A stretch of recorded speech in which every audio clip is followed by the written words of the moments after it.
Welcome back to the channel. Have you ever found yourself caught in social situations where certain personalities drain your energy or stir up stress?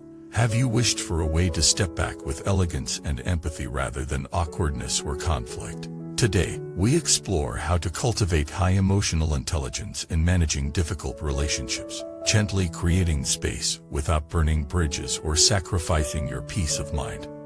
Every one of us encounters people whose habits, attitudes, or behaviors clash with our own temperament or values.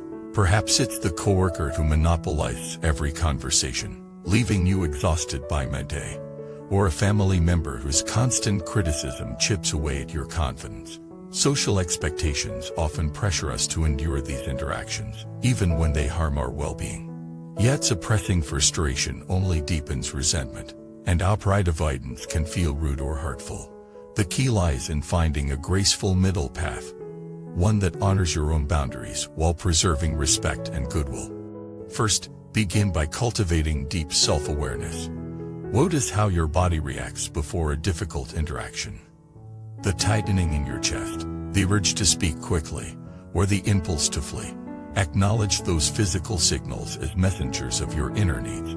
When you learn to recognize your own discomfort truly, you can choose a more mindful response rather than reacting out of reflex. Over time, this self-awareness becomes your compass, guiding you toward choices that protect your energy and uphold your integrity. Next, refine your inner narrative. We often catastrophize awkward encounters. They're always going to judge me, or I can never escape their negativity. Challenge these stories by reminding yourself of who you truly are beyond those fleeting moments of discomfort.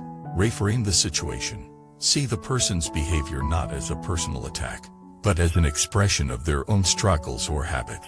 This shift softens the charge of the interaction, freeing you from taking their words or actions personally. When you view the other through a lens of curiosity rather than blame, you disarm the tension and create space for calm detachment.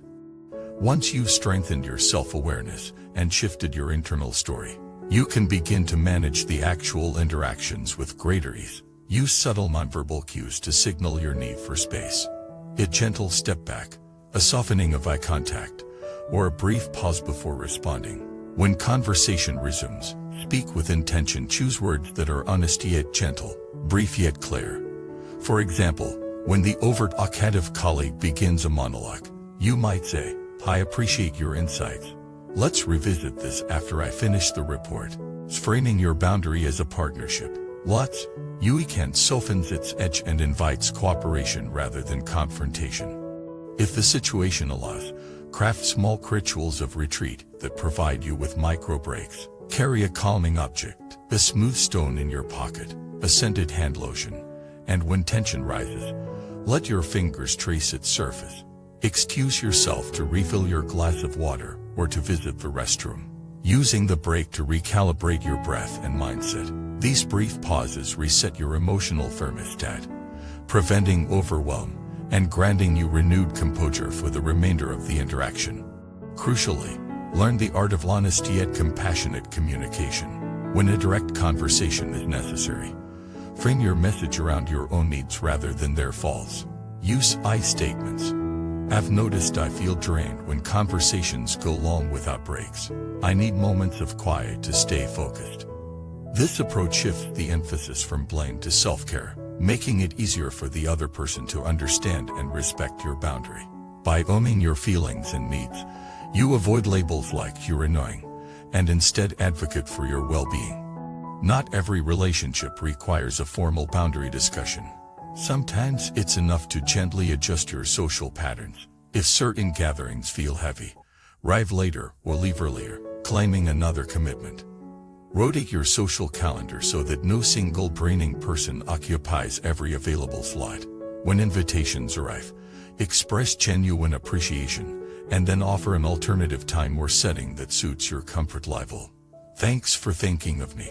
I'm busy Friday, but I'd love to catch up over coffee next week." This conveys warmth while reclaiming your time.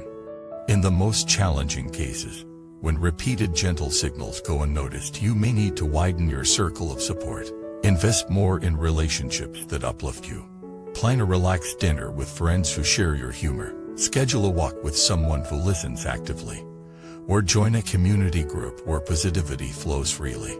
By surrounding yourself with kindness and understanding, you fortify your reserves against the occasional draining encounter. Over time, you'll find that the magnetism of healthy connections naturally reduces the influence of less nourishing ones. Above all, remember that distancing yourself with grace is not about rejecting others, but about honoring the fullness of your own human needs.